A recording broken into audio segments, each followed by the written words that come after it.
Géographe français, Onésime Reclus invente le terme francophonie en 1880 pour désigner les personnes et instances utilisant le français dans le monde. Le nombre de francophones atteint aujourd'hui 220 millions, ce qui fait du français la deuxième langue de l'Union européenne et la 9e mondiale. Plus de la moitié des locuteurs vit en Afrique, selon l'OIF, l'Organisation internationale de la francophonie. L'Algérie comptabilise la seconde communauté francophone au monde, avec plus de 11 millions de personnes sachant lire et écrire le français. En Afrique du Nord, par rapport à la population totale du pays, les Tunisiens distancent les Marocains. En revanche, c'est au Maroc que les locuteurs sont les plus nombreux.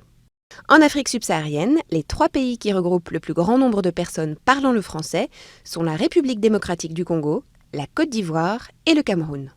Dans les pays de l'océan Indien, Madagascar comptabilise le plus grand nombre de francophones, mais c'est aux Seychelles et à l'île Maurice que la langue française reste la plus présente. Au Moyen-Orient, le Liban devance l'Égypte.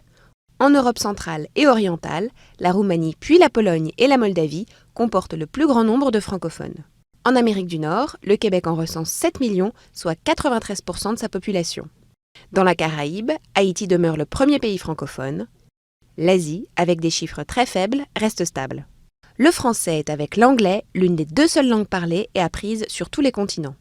Aujourd'hui, 116 millions de personnes apprennent le français dans le monde avec 900 000 professeurs. Selon les projections de l'OIF, en 2050, près de 85% des 715 millions de francophones vivront en Afrique. En Europe, il n'y aura alors plus que 12% des francophones de la planète.